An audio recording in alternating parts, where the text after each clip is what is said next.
大家好，歡迎嚟到 Wally Magazine。今日2025年嘅8月4號啊，咁呢條已經係第4條片嚟噶啦噃。咁今集咧想同大家講下啲酒樓啊。咁嗱，其實咧想盤點翻啊，過去6個月咧酒樓執得好犀利啊，而且咧集中喺6月、7月啊執好多間，好多嗰啲老店啊、大名啊、連鎖店啊，好多年歷史嗰啲咧，各區都有喎。咁想同大家咧盤點各區消失嘅酒樓啊，有邊間喂大家都有去過，或者去開依家冇得去啦，好唔方便咁咧。咁仲有咧，輪到富林咯。喂，富林咧應該執啦，點解咧？個個都話咧，即係盈利咧減少咗60幾啊、30幾啊，最少都係嘛？富林啊，唔係講緊盈利減少喎，係掉頭轉蝕錢喎。咁蝕幾多咧？佢捱得幾耐咧？富林開始執啦。咁今集咧亦都會同大家講嘅。咁呢一集都叫幾豐富噶，一片啊同大家數清唔見咗嘅酒樓，去片。喺開始之前，希望大家免費訂閱我頻道 ，subscribe 我 channel，comment like 同埋 share 埋俾你朋友啊！如果可以嘅話咧，免費 join 埋我 Patreon 作為後備。行有餘力嘅話咧，可以喺 Patreon 嗰度咧每個月請我飲咖啡嘅噃。另外咧，我有個最高級別嘅會員，咁有額外嘅內容啊，敏感嘅議題同埋一啲付費嘅內容俾大家嘅。多謝大家。第一間咧先講下啱啱執笠噶。富林啦，輪到富林咯。富林旗下嘅富城火鍋咧，太子道嗰度咧執笠啦。根據翻咧《經濟日報》報道啦，近日有市民留意到咧，位於太子運動場嘅地鋪啊，富城火鍋酒家咧已經係停止咗營業噶咯。個門店咧正式熄燈啦，而且咧貼上通告話本店光榮結業啦。雖然咧未有特別交代呢個執笠嘅原因啊，但係咧引嚟唔少人嘅關注啊。有網民咧就感慨，哇！8月3號先至路過，可惜啦，突然之間咧唔見咗咯。有啲人話：哇，呢間好耐噶啦，咁都要執笠。不過咧，集團咧就另一間咧叫做正東火鍋咧，仍然係照常營業嘅。翻查資料咧，富城火鍋酒家咧係富林旗下嘅品牌，最早咧喺2005年咧5月成立㗎，分別選址太子同埋咧黃大仙啦，主要為大眾市場提供服務嘅。佢哋咧即係話平價火鍋菜式咁樣啦，係咪真係平咧？觀眾話翻俾我聽啦，富城火鍋啊，主打咧經典嘅港式火鍋，同埋咧有豬骨湯底啊、花雕醉雞湯底啊、嗰個芫茜鍋啊、潮汕牛肉火鍋等等啦。餐廳咧亦都設有呢個水缸，即係話有啲即做嘅海鮮嘅。講翻富林集團啦，富林集團上市公司㗎，01443。其實我咧早前都有同大家咧報一報佢個業績㗎啦，都係嗰句啦，好多蛛絲馬跡嘅。你睇我啲片咧，睇，你留意到啲嘢咧，其實好多嘢咧，你都睇到後面咧，其實你一早你好多都會預計得到㗎。其實富林咧本身咧，佢唔係講緊好多嗰啲咩唔同嘅零售啊，又話跌60幾啊，又話跌30幾啊，大家樂大快活嗰啲係嘛？但係咧講緊咧富林啊，唔係淨係跌啊，佢係蝕錢啊，佢虧損咧虧6600萬嘅虧損啊，轉虧啊。咁你話咁樣虧法咧，虧得幾耐啊？係咪啊？6000幾萬咁樣虧10年就6億噶咯，做酒樓好難賺㗎依家啲錢。開始執啦。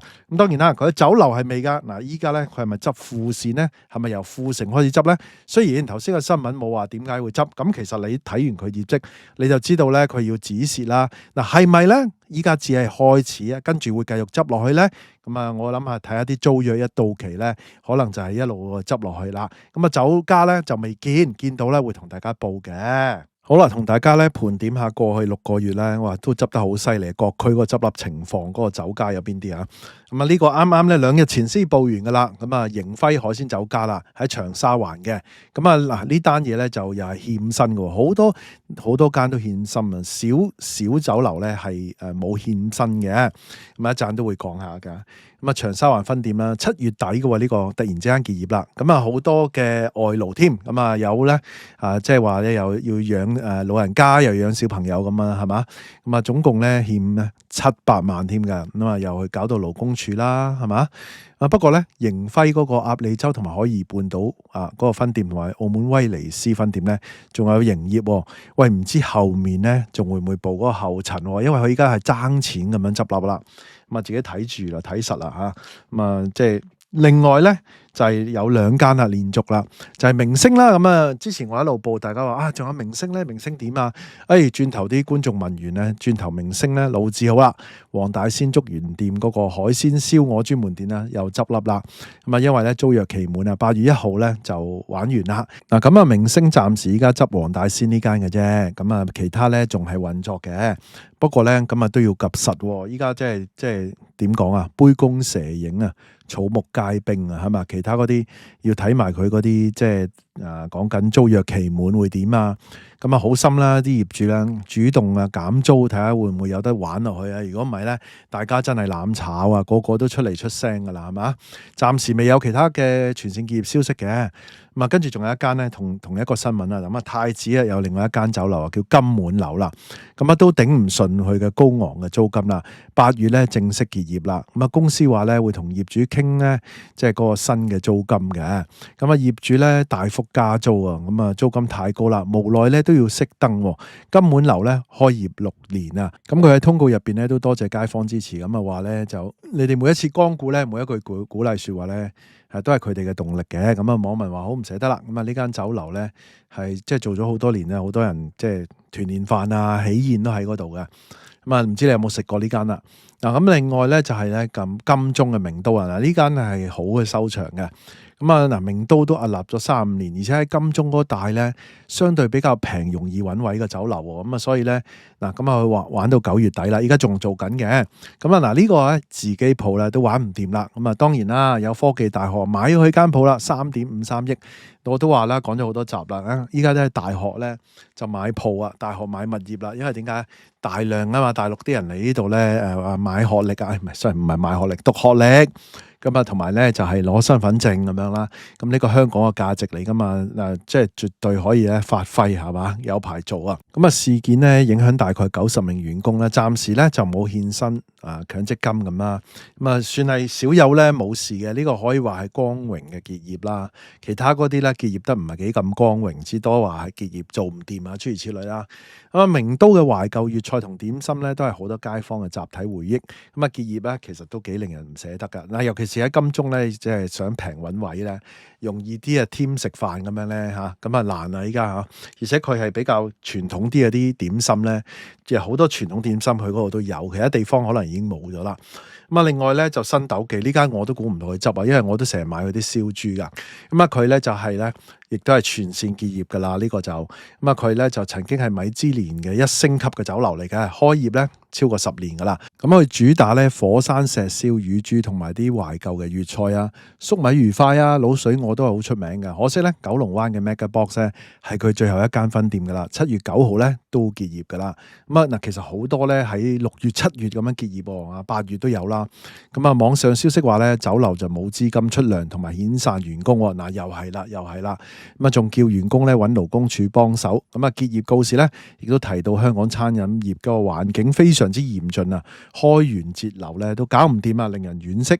咁啊，另外咧呢間咧歷史非常之悠久啊嚇。有50年歷史嘅聯邦酒樓啊，都係要結業啦。咁啊，旗下嘅屯門店嘅啟豐園聯邦皇宮酒樓咧，開業成30年啦，淨係講緊屯門呢間都30年噶啦。咁啊，7月6號咧，亦都正式結業咯。咁啊，屯門區議員咧鍾建峰話咧，呢間酒樓咧轉手俾新嘅買家。目前聯邦集團咧仲有鑽石山嘅同埋北角嘅聯盛宴分店咧繼續營業，但係見到好多老品牌都執笠啦，真係令人唏噓。嗱，咁啊有新買家接手。我依家就未跟進到，咁啊有冇住喺嗰邊嘅朋友咧？話我聽新嗰間係點咧？不過依家咧成日咧好古怪啊！啲新嘅酒樓咧，喂一接手咧，好快又話招頂啊！無論係即係啲兩餸飯啊，定係茶餐廳啊，又係話開2日啊，又執啊等等，好誇張啊！嗱，紅星啊，根本係即係阿波叔啦，係嘛？鄧成波家族擁有啦，咁大家都知道鄧成波啦。咁啊，而且咧就係一度傳佢哋會執笠啦，咁出嚟又澄清唔會執啦。咁依家搞到我哋都唔知信唔信係嘛？咁你諗下，另外有一間又係㗎，大班又係出嚟澄清，又話唔會執，又係執咗笠喎。咁啊嗱，跟住咧日本城啊話唔會執嗱，當然咧日本城我覺得係咪？其實日本城好難做啊，不過嗰個唔好喺呢度講啦，即係岔開嘅話題啊。好啊，另一個重磅消息就係紅星中菜啦，有40年歷史，咁喺旺角嘅 Moco 新世紀廣場最後一間店咧7月2號結業啦。咁啊，其實咧等於係全線熄燈噶啦，即係紅星就冇咗噶咯。咁啊嗱，曾經咧就有同業主傾咧減租，同埋咧遲啲先至交租金都失敗，咁啊頂唔順咧高昂嘅租金。咁呢個品牌咧以海鮮同埋粵菜聞名，同埋佢啲節日嘢啦，即係粽啊等等啊、月餅啊都多人買嘅。咁啊其實咧依家就盤菜嗰啲啦都執笠啦，結業咧就係標誌住一個時代嘅終結啦。咁啊嗱，佢話即係減租性咧，我諗新鴻基咧都係即係減租俾佢，我諗佢都係頂唔到嘅。依家即係你減，除非你減好多，減一半係嘛，都頂唔頂到咧？好難講啊！呢啲啲人唔去消費嘛，你減租可能都未必頂到，好啲咁解啦，好過冇係咪先？好啦，跟住另外一間咧，呢間咧真係比較多人咧覺得可惜嘅喎。呢間嗱沙田嘅富東閣海鮮酒家咧喺6月30號結業啦，咁啊結束咗咧90年代起嘅懷舊粵菜傳奇喎。咁啊佢咧以經濟實惠同埋懷舊嘅氣氛咧見稱嘅，街坊都覺得好可惜啦。咁喺沙田瀝源村嗰度啊，佢哋仲要係舊年咧斥資咧翻新啊，希望咧就博續租咁啊。租金咧有加冇減添，亦都係租金咧玩死啦。即係佢肯投資落去，有時咧就好慘嘅。即係業主見到你咧裝修越裝修得貴咧，就攆住你加到貴啲添。咁啊真係好麻煩啊呢件事嚇。佢曾經咧推出咧168蚊片皮鴨7個8點心咧都搞唔掂啊！即係大家少咗一個選擇，少咗一個好嘅地方去食飯啦。咁啊，另外咧，稻香啦，集團式稻香咧，有人話咧，好似舊年係嘛，定係舊年加今年執咗13間分店噶咯。咁啊，稻香咧，即係啱啱咧，都係咧。即係呢半年啊，連續咧執咗2間啊嚇，2間分店啊。咁啊，佢哋咧就係即係青衣同埋荃灣廣場嘅分店咧，都4月停業噶啦。另外咧，佢哋有個副線品牌叫做稻芳咧，亦都係咧全線咁樣執笠啦。咁有啲人又話佢難食，又話佢貴啊咁樣啦，即係話不如執晒佢啦咁樣啦。咁啊，稻香咧，我見到佢有個清零嘅喎，即係一個清零中心喺火炭嗰度，我都有去嗰度食嘅，咩冰鎮咕嚕肉啊等等嗰啲啦。咁啊，似乎咧一間一間咁執啊，到底佢會唔會再頂得順落去咧？咁啊，真係要拭目以待啦。另外咧，呢間係4點金啦，咁佢都算係光榮結業嘅，又係咧少有啦，即係冇欠啲員工錢啊，冇周圍欠租啊、欠剩啊咁樣執笠啦。咁啊，真係要讚呢啲老闆啊！嗱，最後咧就講下呢個啦，將軍澳嘅潮州菜館4點金，咁啊佢主打咧就手工菜嘅紅燒潮州翅同埋咧蠔仔格仔，咁啊都好出名噶。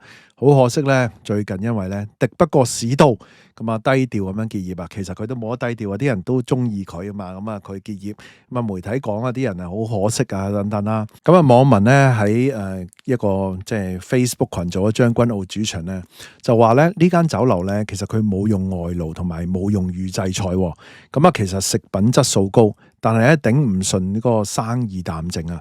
其實慘啊真係。嗱，其他好多酒樓咧調翻轉咧，佢哋就係用預製菜咧，令到啲人咧慢慢開始唾棄佢哋啊。咁啊，以前啲點心咧喺廚房去做噶嘛，蒸啊等等啦。後期咧，即係啲燒賣啊、叉燒包咧都唔同，啲人食得出噶，真係。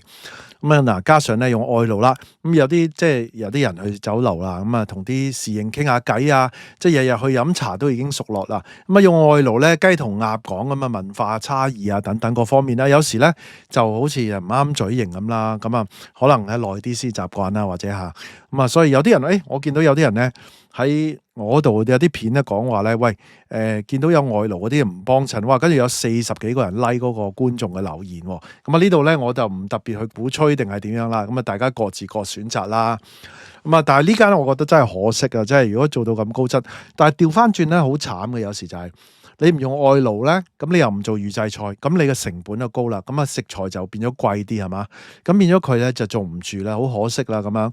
咁啊如果即係大家見到有啲真係咧冇用預製菜冇用外勞，或者佢真係貴少少嚇，即係喂食下啲好嘢啊，大家都係嘛，即係咁樣咯。咁啊佢都有提到咧，香港飲食業嗰個租金貴啦，食材貴，晚市生意差，其實好難做落去噶啦。咁但係呢間我真係都係覺得可惜，因為佢係冇爭啲員工錢嘅。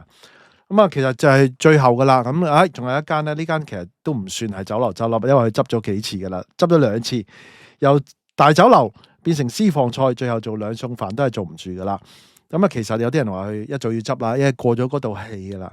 以前咧，即係德龍好耐之前咧，如果即係年長啲嘅觀眾咧，可能會知啦，有啲資歷啲嘅觀眾啦，唔好話年長啊嚇。咁啊，即係供月餅會嗰個年代係嘛？哇！月餅講開月餅，而家美心啊發達啦，唔知美心會唔會發達咧？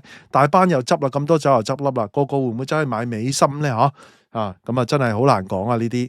咁啊，好啦，嗱，今集嘅內容差唔多啦，大家有啲乜嘢懷念嘅酒樓或者我報漏咩咧？不妨喺下低留言啦。大家都聽到嚟呢度啦，希望大家 like 埋呢條片啦 ，share 埋俾朋友，記得未 subscribe 嘅要 subscribe 埋啊！可以嘅話，join埋我 Patreon啦。多謝收看，拜拜。